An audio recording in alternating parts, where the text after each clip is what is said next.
Sungguh keajaiban itu nyata. Semangat terus ngamalin sholawatnya. Semakin banyak sholawat, semakin... Assalamualaikum warahmatullahi wabarakatuh. Apa kabar sahabat? Mudah-mudahan kita selalu dalam lindungan Allah Subhanahu wa Ta'ala. Baik, kali ini saya akan membacakan testimoni dari sahabat-sahabat kita. Tepatnya saya akan membacakan dua testimoni dan satu pertanyaan sahabat mengenai fadilah sholawat, di mana orang-orang ini atau sahabat kita ini alhamdulillah sudah mendapatkan ilmu hikmah dari istiqomahnya mengamalkan sholawat kepada Rasulullah Shallallahu Alaihi Wasallam. Nah, seperti apakah testimoninya? Maka seperti biasa, yang belum subscribe silahkan subscribe ke channel ini untuk ikut berpartisipasi mensyiarkan Islam melalui channel Gus El Official ini.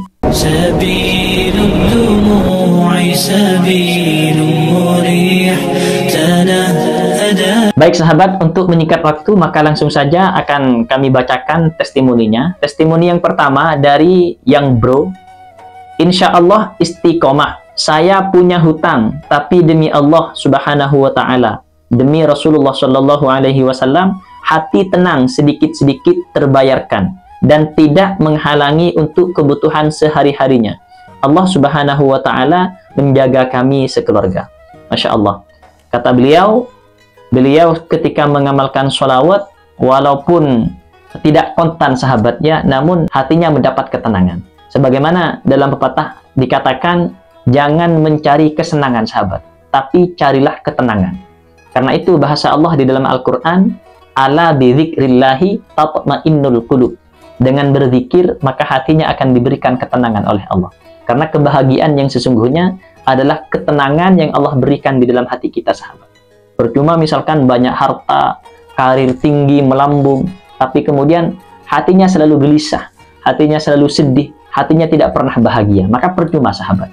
Jadi sahabat kita ini walaupun banyak hutang katanya, tapi yang penting hatinya diberi ketenangan oleh Allah. Kemudian yang kedua, hutangnya terbayar sedikit demi sedikit. Dan yang ketiga sahabat, tidak mengurangi kebutuhan kehidupan sehari-hari. Masya Allah. Ini komentar yang pertama. Komentar yang kedua dari Lestari. Sungguh keajaiban itu nyata. Semangat terus ngamalin sholawatnya. Semakin banyak sholawat, semakin banyak kejutan-kejutan hebat yang Allah hadirkan dalam kehidupanku. Masya Allah, Allahu Akbar. Insya Allah. Terima kasih kepada Ibu Lestari. Jadi beliau ini sahabat berpesan, semakin banyak kita bersolawat, maka semakin banyak keajaiban, kejutan-kejutan yang akan diberikan oleh Allah kepada kita. Hal ini sesuai dengan hadis Nabi yang telah kita bahas sebelumnya sahabat, bahwasanya sabda Rasulullah, kalau kita semakin banyak bersolawat, maka akan semakin baik bagi kehidupan kita. Bahkan seandainya kita tidak henti-henti membaca solawat, maka dosa-dosa kita pasti diampuni, dan apapun hajat kita bahkan tanpa diminta, sabda Rasulullah, itu akan dipenuhi sahabat. Inilah kemudian rumus dari mengundang keajaiban. Karena itu kalau kita ingin mengundang keajaiban Allah, maka buat Allah itu memandang kita sahabat. Buat Allah itu takjub kepada kita sahabat. Caranya gimana? Maka beribadahlah secara ekstrim.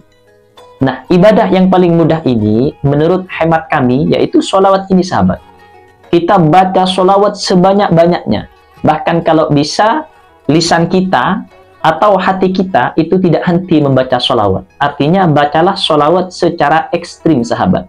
Insya Allah kalau kita mampu mengamalkan amalan-amalan yang ekstrim, minimal sholawat ini, karena yang paling mudah, paling simple, dan sudah pasti diterima oleh Allah, maka insya Allah lambat laun ketika Allah sudah memandang kita secara khusus, ketika rahmat Allah sudah datang kepada kita secara khusus, maka apapun masalah kita, apapun doa-doa kita, itu pasti mudah sekali untuk diijabah oleh Allah sahabat.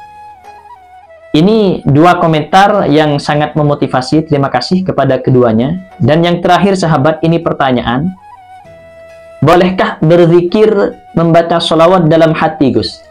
Maka jawabannya sangat boleh sahabat. Ini disebut dengan zikir sir atau zikir secara diam-diam.